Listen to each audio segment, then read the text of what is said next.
My husband said I was crazy for suspecting him, so I live streamed his business trip and let his entire family watch him walk into another woman's hotel room. I hit go live at 8:47 p.m. and watch the viewer count climb.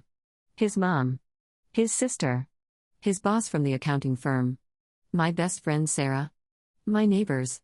His college buddies. 53 people total, all there because I'd spent 3 months being called paranoid, jealous, and honestly kind of embarrassing by the man I'd married 8 years ago in a church filled with these same people. The hotel lobby security camera I'd hacked into through my IT friend Marcus showed everything in crystal clear HD. There was Derek, still in his Navy client meeting suit, the one I'd ironed for him that morning while he complained about another late night at the office. Walking through those brass revolving doors like he owned the place.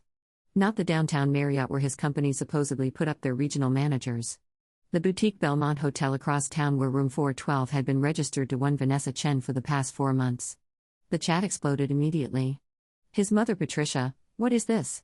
Where is Derek? Why are we watching a hotel? His coworker Jake, holy shit, is that the Belmont?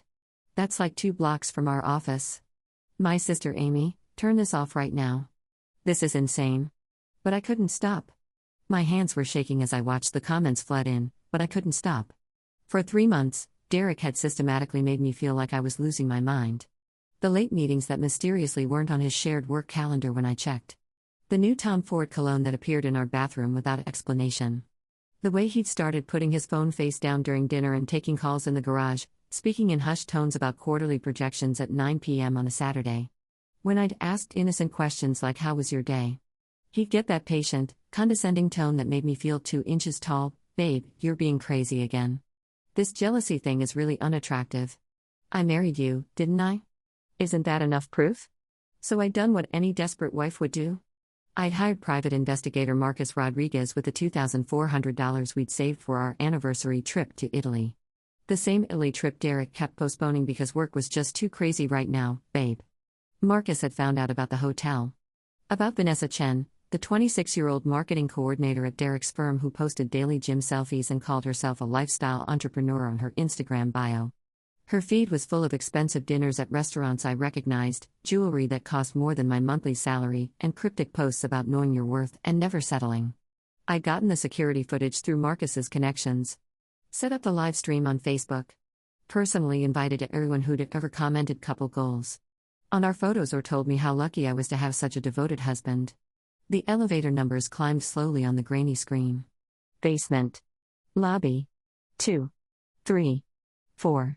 The hallway camera picked him up walking down the burgundy carpeted corridor toward room 412, and I felt my stomach drop even though I knew exactly what was coming. I'd watched this footage 3 times already, but seeing it with 53 witnesses felt different. Final. In the chat, his sister Monica was typing in all caps, "This isn't real? Derek wouldn't do this. He loves her." My mother-in-law added, "There has to be an explanation. Maybe it's a work thing." Jake from his office chimed in, "Wait, isn't that the girl from marketing? The one with the Instagram?" The hotel room door opened before Derek even knocked. Vanessa Chen appeared in a black silk robe that probably cost more than my wedding dress. Her hair was perfectly curled, makeup flawless like she was ready for a photo shoot. This wasn't a spontaneous affair. This was routine. Practiced. Derek's hands were already reaching for her waist, pulling her close before the door had even closed behind them. Like he'd done this 100 times before. 53 people watched my 8-year marriage disintegrate in real time. His mother left the stream first, but not before typing, "I can't watch this." Then his father. Then his sister Monica, but not before leaving a final message, "You're sick for doing this publicly. There are private ways to handle marriage problems." His coworkers dropped off one by one, probably screenshotting everything for Monday morning gossip. By the time I ended the broadcast 43 minutes later, only my sister Amy, my friend Sarah, and 7 random strangers who'd somehow found the stream remained. My phone started buzzing immediately. Text after text from Derek's number, "What the fuck did you just do? You've completely lost your goddamn mind. I'm leaving right now and coming home and we're going to talk about this like adults. You just humiliated both of us in front of everyone we know. I can't believe you'd stoop this low." But I was already packing our shared suitcases, throwing 8 years of marriage into garbage bags. Wedding photos in the trash. The anniversary gifts he'd given me while probably thinking about her. The couple's vacation souvenirs from trips where he'd been texting her the whole time. Because the look on Vanessa's face when she'd opened that hotel room door wasn't surprise or shock. It wasn't the face of a woman caught off guard by an unexpected visitor. It was anticipation. Hunger. The look of a woman who'd been checking the clock, waiting for her married boyfriend to show up with the same reliability he'd once shown me. Derek came home at 11:30 p.m. to empty closets and divorce papers already printed and waiting on the kitchen counter. The video had been screen recorded by at least 12 people in that chat. By 6 a.m. the next morning, it was uploaded to 3 different social media platforms without my permission. Cheating husband exposed by wife's genius live stream revenge had 47K views before I'd even poured my first cup of coffee in my sister's kitchen. By noon, it was at 200K. The comments were absolutely brutal and completely divided.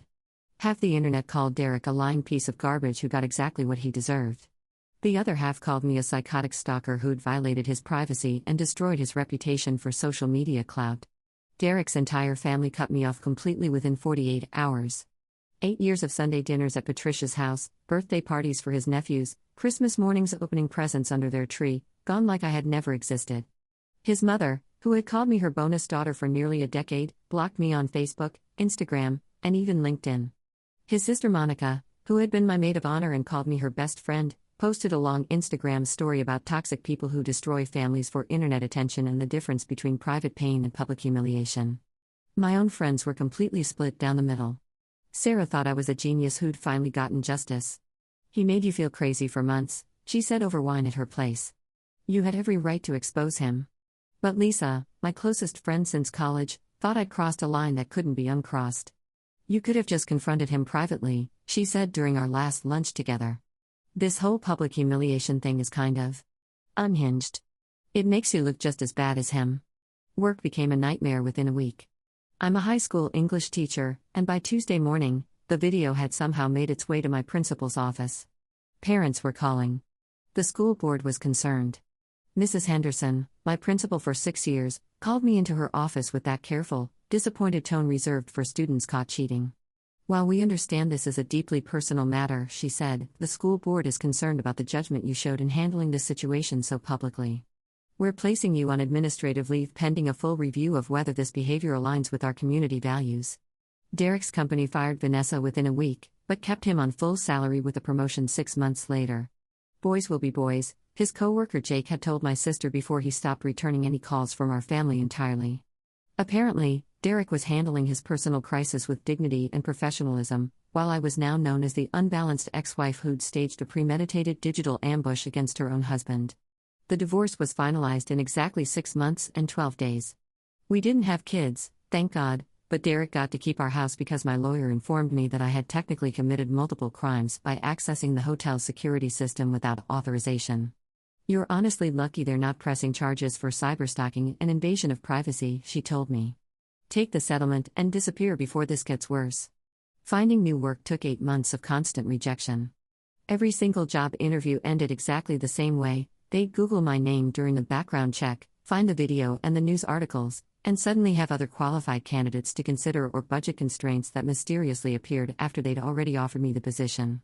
Derek married Vanessa Chen in a beautiful spring ceremony last May. I know because the wedding photos are plastered all over social media, and mutual friends couldn't help sharing them.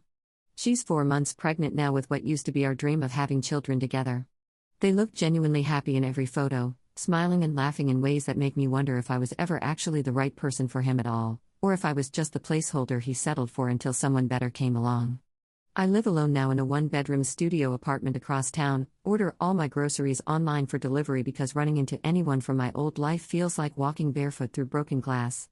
My sister Amy still talks to me, but very carefully, like I'm a bomb that might explode again at any moment if she says the wrong thing. The absolute worst part isn't the crushing loneliness or losing my career or even watching Derek rebuild his entire life without me like I never mattered. It's knowing that I had a clear choice the night I found out about the affair. I could have confronted him privately in our bedroom. Could have filed for divorce quietly with dignity intact. Could have been a sympathetic wrong party that everyone rallied around and supported through the pain. Instead, I chose nuclear revenge.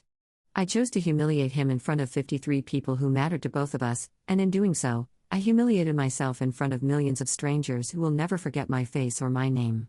Now when people Google my name, they don't see 8 years of marriage or my teaching awards or the woman who was systematically lied to and betrayed by someone she trusted completely.